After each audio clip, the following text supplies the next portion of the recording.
독박육아 해소를 위해서 필요한 구체적인 정책 대안을 좀 짚어보기로 하죠. 우리 김신혜 대표님. 네. 뭐부터 바뀌어야 됩니까? 우리 사회. 효과 큰 거부터 얘기합시다. 아, 큰 거부터요? 갑자기 질문을 주시네요. 네, 저는 일단은 독박육아 아까 그 엄마들이 일단 바로 일이 줄기는 어려울 것 같아요. 그러면 아까 말한 지역별로 그런 맘카페나 엄마들끼리의 쉼, 저도 이제 일주일에 한 번씩 목요일마다 엄마들끼리 모였는데 남편의 분별 엄마 모임을 했는데 너무나 위로를 받는 거예요.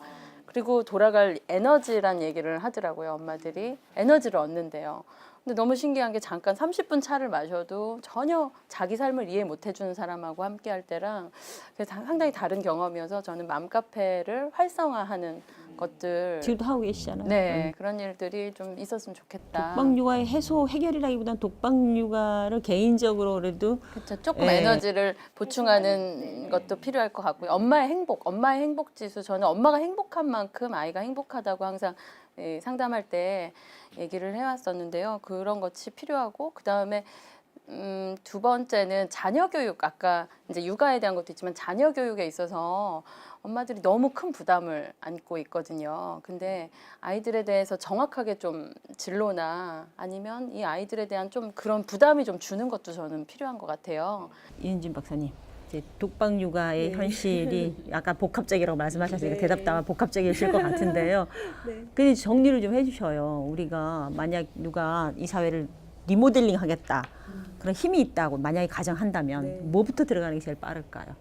사실 뭐 이거를 잡으면은 대한민국을 살리는 거겠죠. 지금 저출산 해소가 다 이게 연결이 되어 있는 거기 때문에 그럼요. 이게 최고 지금 현안이라고 할 수 있는데요. 사실 정책적으로 제도적으로 얘기를 하면은 또 겉돌고 맴도는 이야기가 될 수가 있어요. 하지만 이게 또 하나씩 1년, 2년, 10년 쌓이다 보면은 결국 그게 사회를 변화시키는 거기 때문에 정책적, 제도적 변화가 일단 1순위로 중요한 거는 맞습니다. 그중에서도 예, 첫 번째로는 제가 아까 말씀드렸다시피 아까 근로시간 단축 말씀드렸는데 저는 그러니까 이게 이전 정부에서 나왔다 흐지부지되고 만 것 중에 하나가 여성의 시간제 일자리 정책, 유연근무제, 탄력근무제 다 얘기 나왔었는데 어느 정도의 질적으로 보장된 시간제 일자리를 제공하느냐가 조금 관건인 것 같아요. 그래서 아까 네덜란드 사례에서도 마음 놓고 본인이 편안하게 하는 일을 즐기면서 육아도 즐겁게 할 수 있는 게 사회적으로 안착이 된 거는 양질의 시간제 일자리가 많이 활성화가 됐기 때문에 나올 수 있었던 일이니까 그런 여러 가지 선택을 할 수 있는 여지를 넓혀준다는 측면에서 일자리의 다양화, 근데 그냥 무작위적인 질적으로 낮은 일자리가 아니라 안정되게 잘 다닐 수 있고 복지 혜택 똑같이 받을 수 있는 그런 양질의 시간제 일자리 필요할 것 같고요. 노동계획이 돼야 되는데 노동의 유연화가 전제되지 않으면 다 연결이 되어 있죠. 노동계획이 돼야 되고 그럼요. 뭐 정규직 화가 지상 과제는 아니야. 준규직이라고 그러잖아요. 예, 어느 정도 보장되면서 이게 해고도 차이를 없애야 되는 문제가 아니죠. 네. 정규직으로 다 비정규직이 된다고 그렇게 그게 해결될 문제가 전혀 아니야. 아니죠. 결코 아니라는 거죠. 그리고 두 번째로는 정책적으로 이제 아까 뭐 여기서 나온 이야기 중에 비중이 크진 않았지만 육아휴직 관련해가지고 기업 간의 규모별 차이, 남성과 여성 간의 차이, 결국 육아 불평등이 일어나고 있는 현상이 있거든요. 거기에 대한 불평등을 극복하는 게 사회적으로 선행이 되어야 하는데 그게 제도적으로 뭐 육아휴직 급여를 올리는 방안, 남성이 의무적으로 사용할 수 있게 하는 방안, 그다음에 직장 내에서 따가운 시설을 피할 수 있는 여러 가지 사회적 인식의 변화까지 다 포함을 하겠고요. 네, 그래서 그런 여러 가지 것들이 같이 맞물려 돌아갈 때 이게 결국은 점진적으로 비로소 해소가 되지 이게 한두 가지 바뀌고 바로 효과가 나타나면은 그게 안 되는 거죠. 그 가정에서의 어떤 역할보다도 또 아까 인프라 말씀하셨잖아요.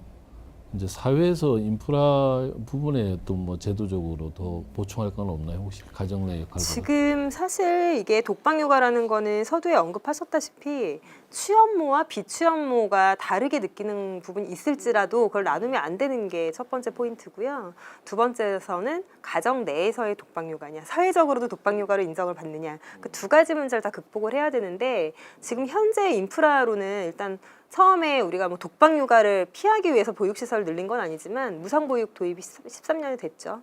근데도 계속 육아는 힘든 일이고 괴로운 일이고 여러 가지 그런 문제점이 발생을 하는데 두 번째로 그래서 이제 요즘에 그런 거로 보육 정책의 패러다임이 이제 굳어지는 게 아니라 변해야 된다. 그래서 지역사회 육아 많이 활성화되고 있잖아요. 아까 일본에서의 공동육아 내지는 우리나라 공동육아 이야기인데 그런 것들이 점차 활성화가 되는 것들이 필요하겠고 그거를 지자체 내에서 지원을 해야 되는데 지자체라고 하면은 그 행정기관뿐 아니라 아까 초등 돌봄 얘기하셨지만 교육청과의 협업, 중앙 부처와의 협업 이런 것들이 다 유기적으로 연결이 되어야지 아마 해결이 되겠죠. 지역사회 내에서 그러니까 우리- 지역민들이 자발적으로 네. 스스로 자조 모임 만들고 국가가 좀 도와주고 이게 좀 여러 가지 문제 해결할 것 같아요. 여성가족부에 시행하는 그 아이돌 본 서비스 받으셨다고 네. 했잖아요.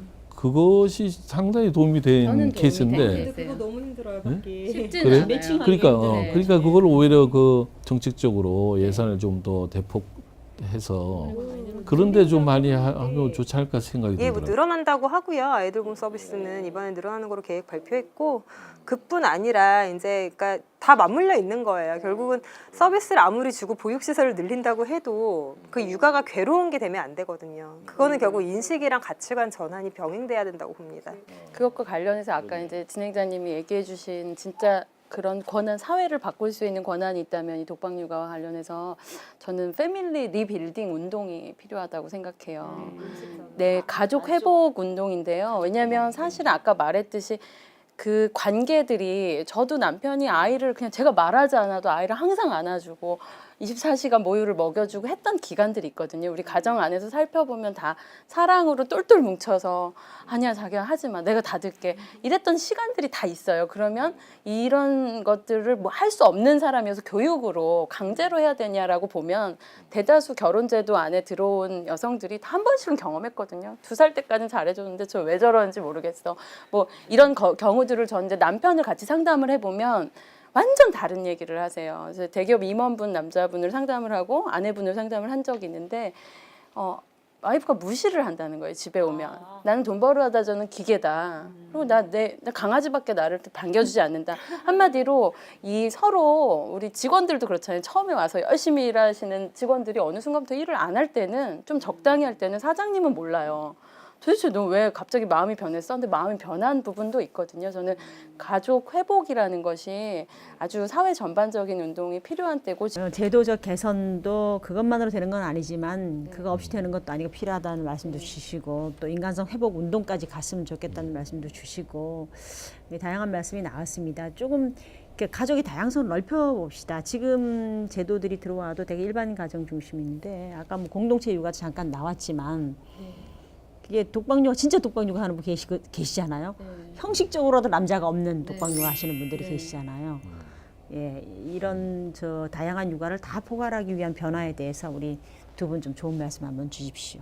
그러니까 제도적으로 미혼모 내지는 요즘에 비혼이라는 말이 많이 쓰이고 있는데요. 두 가지 문제가 같이 병행이 돼야 되겠죠. 첫 번째로 작년에 한부모 예산 삭감 가지고 사회적으로 많이 이슈가 됐었는데 많이 부족합니다. 예, 실제적으로 문제되는 그런 미혼모 내지 비혼모, 미혼부 가정에서는 한부모 가정이죠. 일을 해야지만 아이를 키울 수 있는 분들이 대부분이고요. 그게 이제 청소년 미혼모로 가면은 그 비중은 더 커집니다. 그렇기 때문에 일을 하면서 본인이 육아도 해야 되기 때문에 여러 가지 그런 사회적인 인프라의 도움을 받지 않고서는 본인이 가정 자체를 유지할 수가 없는 상황에 있기 때문에 그들에 대한 예산 사실 많이 책정해서 지원해줘야 되는 거고요. 두 번째는 지금 뭐 아직까지 많이 변했다고 하지만 미흡합니다. 그 다양한 가족 형태가 인정이 되고 그 아동을 중심으로 해서 모든 지원 체계가 바뀌지 않으면은 어느 가정에서 태어난 아이이기 때문에 혜택을 못 받거나 낙인이 찍힌다고 하면 그거는 전혀 사회적 개선이 없을 거거든요. 그 두 가지가 같이 병행이 돼야지 궁극적으로는 저출산도 해결할 수 있겠죠. 하나 제일 급선무가 그거라고 볼 수 있습니다. 예, 진짜 독박육아야 거기는. 아이를 중심으로 모든 제도나 지원 이런 게 체계가 이제 되는 그 아주 중요한 말씀하신 것 같아요. 근데 제가 그 미혼모들 중에 제일 좋은 일이 제가 소개를 해서 결혼을 한 분이 한 분 계신데요. 완전 그게 어떻게 보면 미혼모에 대해서 계속 영원히 미혼모라는 생각보다 그녀들도 재혼이 가능하고 그런 것들이 그 이후에 육아에 있어서 너무나 큰 좋은 반영이 되는 것 같아요. 그래서 뭐 어쨌든 좀 이상한 전 창의적인 아이디어인지 모르지만 미혼모들의 어떤 그 뭔가 그 소개팅? 그런 것들이 이게 육아 왜냐면 이게 엄마라고만 생각하는데 그녀들도 결혼하고 싶고 뭔가 특히나 어린 시절에 미혼모가 된 친구들은 이제 버림받았다는 인식이 되게 많이 있어요. 근데 조금 착하고 좋은 사람을 만나면 아이도 적응을 하고 그런 연예인 케이스도 나왔었잖아요. 그런 것들이 이제 좋은 또 하나의 모델이 될 수 있을 것 같습니다. 그건 참 좋은 아이디어시네요. 네. 그런 이벤트는 참 사회적으로 주목받을 수 있고. 장시간 하여튼 뭐 의식과 뭐 제도 뭐 급한 거 또 장기적인 거 여러 말씀 좋은 말씀 주셔도 아직 우린 할 말이 많습니다. 그러나 제한된 시간에 마무리해야 되겠기에 한 번 더 강조를 하고 싶은 말씀이나 아니면 이건 꼭 하려고 갖고 왔는데 빠진 말씀 한 말씀씩만 듣고 마무리하겠습니다. 네, 제가 첫 번째 강의에서 아까 제목을 독박 육아에서 다 함께 행복해하는 즐거운 육아로라는 주제로 말씀을 드렸어요.